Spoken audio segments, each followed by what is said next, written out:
वक्त जो है भारत में दस्तक दे चुका है ओमिक्रॉन, जो नया कोरोना का दूसरा भाई हम कह सकते हैं। ओमिक्रॉन एंट्री कर चुका है भारत में। इसे लेकर आपका क्या खबर है? देखिए सर, खबर तो बुरी है, क्योंकि मैं हितलाल दास आपको दिल्ली से कर रहा हूँ रिपोर्ट। खबर तो बुरी है, क्योंकि ये बीमारी जो है 2 साल से हमारे देश का कमर तोड़ रखा है। न तो इस पे सरकार कोई फैसला ले पाती है ढंग का, और नहीं जो आम आदमी है वो ढंग से जी पाता है। वो हमेशा डर डर के जीता है। तो खबर तो बुरी है ही।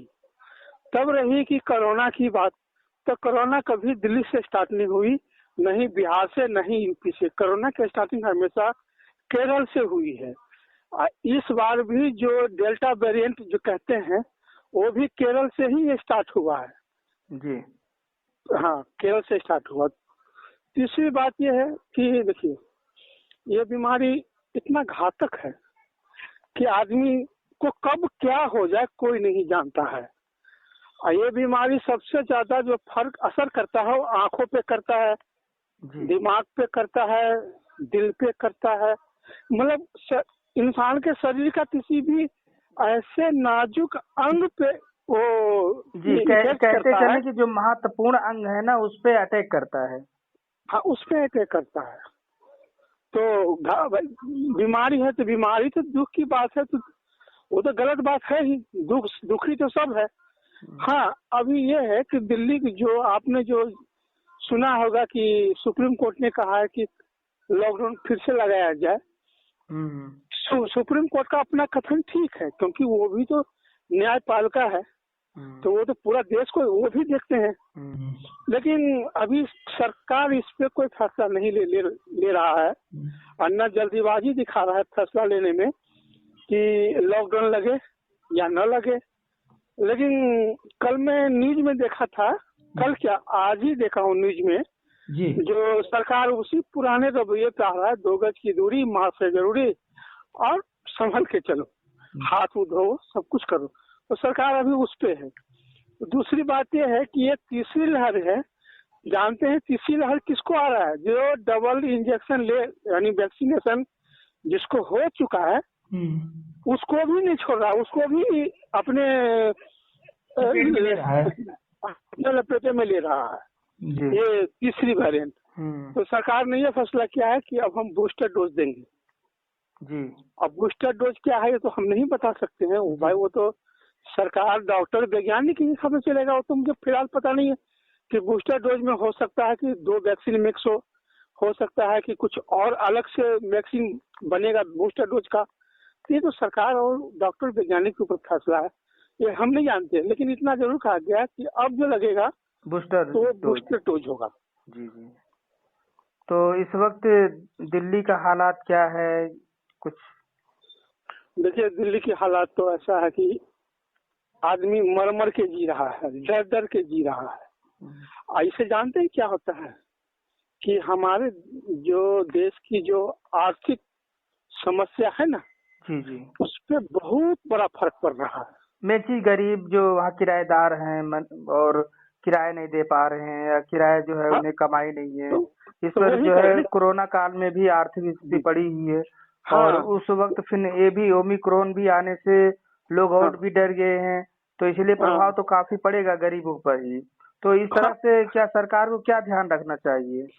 देखिए, सरकार को पहला ध्यान से ये रखना चाहिए कि जैसे आप लॉकडाउन करते हैं जी, तो जो मकान मालिक है उनको ये समझाए कि देखो, जब तक काम नहीं कर रही है लोग, या ये लोग का काम छूटा हुआ है, तब तक आप लोग इनसे कोई पैसा न ले जी। इतने सालों से आपके पास रह रहा है, जितना वो कमाया है उसका आधा पैसा तो मकान मालिक को ही पेट हो जाती है, सभी जानते हैं जी। तो कम से कम अगर मुसीबत में किराएदार हो तो मकान मालिक का फर्ज बनता है कोई किराएदार से पैसा न ले। और सरकार को भी एक घोषणा करना चाहिए। हाँ, सरकार क्या कि जो वहाँ के मकान मालिक हैं दिल्ली के, उन्हें खुद जो है घोषणा कर देना चाहिए, क्योंकि मानवता यही है कि जब हम बैठे हुए हैं, हमारा काम काज नहीं चल रहा है, तो अगला वो किराए पे है और उसका खर्चा और ये सब है, तो वो परदेश से यहाँ आकर कमाने के लिए आया है, अगर वो यहाँ रह रहा है तो उसका भी तो फर्ज बनता है। नहीं देखिए, एक भी मकान मालिक का सोच ऐसा नहीं है। मकान मालिक का सोच एक ही है कि तुम काम करो या ना करो, इससे मेरा कोई मतलब नहीं है जी, मुझे तो किराया चाहिए। कुछ मकान मालिक रियायत बरत देते हैं कि भाई जितना तुम्हें बनता है, जैसे 1000 फालतू करके 500 फालतू करके देते जाओ। और कुछ मकान मालिक ऐसे हैं कि लड़ने मरने तो हो जाते हैं जी जी कि भैया तू कुछ कर, मैं नहीं जानता हूँ, हमें तो किराया ही चाहिए। तो किराएदार इसमें पिस भी जाता है।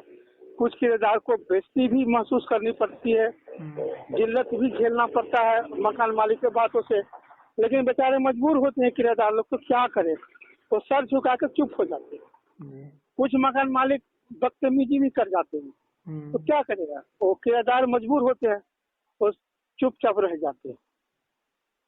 तो ऐसा नहीं करना चाहिए, क्योंकि किराएदार को तो दिल्ली में लोग कीड़ा मकोड़ा समझ रहा है कि ये तो कीड़ा मकोड़ा है, तो मरता किराएदार है। इसमें सरकार को भी विशेष ध्यान देना चाहिए।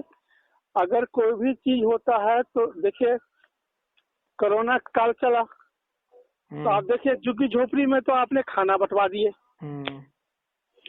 गोपालपुर में भी कुछ ऐसे एरिया है, गोपालपुर में भी आप 2-4 रोज खाना बंटवा दिए। खाना बंटवा दिए, खाया कौन? जो यहाँ के मेन मकान मालिक है। किराएदार को पूछे नहीं जी हाँ। किराएदार को पता ही नहीं कि खाना बट रहा है जी हाँ। और जब मालूम हो तब तो खाना ही खत्म, और वो भी मुश्किल से 2-3 रोज ही बटा, इसमें बोल दिया कि यहाँ खाना नहीं बटेगा। तो मतलब किराएदार तो हर हाल में मरता है ना। और विशेष कोई पैकेज भी नहीं है कि चलो उसे पैसा दिया जा रहा है, जैसे कि 3 व्हीलर वालों को पैसा दिया गया 5-5 हजार जो भी दिया गया, लेकिन किराएदारों को बेचारा तो कुछ भी नहीं मिल रहा है। कोई ये सरकार का वोट बैंक है, जो हमारे दिल्ली के सरकार है, ये वोट बैंक है उनका। वो सोचता है कि हम ऑटो वालों को देंगे तो ऑटो वाले से प्रचार हो जाती है उनकी। कुछ ऑटो वाले को इसलिए दिखाते हैं कि भैया ऑटो वाले, देखिए वैसे तो कोई भी सरकार हो, सबका मेन फोकस होता है झुग्गी झोपड़ी, गरीबों से, कहने मतलब गरीबों को, और उन्हीं की सहायता नहीं करते। झुग्गी झोपड़ी से मेन फोकस होता है झुग्गी झोपड़ी। चाहे कोई भी राजनीतिक दल हो, नाम लेना नहीं चाहता हूँ मैं, लेकिन सभी का फोकस होता है झुग्गी। अगर कोरोना काल चल रहा है तो झुग्गी वाले को मदद दो, कोई संस्था आता है तो झुग्गी वाले को दो। किराएदार को कौन देता है? किराएदार तो घुट घुट के मरता है। काम किया, खाया, नहीं काम हुआ, भूखे भी रहना पड़ता है उन लोगों को। क्यों? अभी जो हालात है, वो हालात में तो किसी के पास वो एक्स्ट्रा पैसा तो घर में है ही नहीं कि चलो बैंक से निकाल कर खाएगा, या जमा किया हुआ है तो खाएगा। ऐसा तो किसी किराएदार के पास ऐसे हालात नहीं है, सभी मजबूर है, लेकिन फिर भी किराएदार क्या करेगा? वो तो समझिए कि घून है, वो सरकार और मकान मालिकों के बीच में पिस रहा जी हाँ। तो जब से मतलब लॉकडाउन खुला तब से कुछ योजना वगैरह कुछ मिला किराएदारों को, गरीबों को? देखिए, योजना तो हो गया जीरो जी अब जी। हाँ, योजना है जीरो। राज्य सरकार केंद्र सरकार के ऊपर लादता है, केंद्र सरकार राज्य सरकार के ऊपर बोझ डालता है। राज्य सरकार कहता है कि ये काम केंद्र सरकार ने नहीं करने दिया या नहीं किया, केंद्र सरकार भी वही कहते हैं कि हम तो करना चाहते हैं, आप ही नहीं करने देते हैं, तो मैं क्या करूं। ये दोनों की राजनीति, दोनों राजनीतिक दल है, राज्य और केंद्र, दोनों आपस में दुनिया के सामने, दुनिया नहीं टकराते क्या है, वो हमारे आपके सामने में टकराते हैं। सच्ची बात है, नेता सभी एक होते हैं, नेता होते हैं मिली भगत। कहिए कैसे? वही नेता जब इलेक्शन होता है तो कभी कांग्रेस में चला जाता है, और जब देखा कि वहां से मेरी जिल्लत मिली तो बीजेपी में आ गए, देखता वहां से जिल्लत आ गई तो किसी और पार्टी में समा गए। नमस्कार दोस्तों, मेरे चैनल को सब्सक्राइब लाइक करें और आइकॉन को जरूर दबाएं ताकि आने वाले वीडियो को आपको नोटिफिकेशन मिल जाए। धन्यवाद।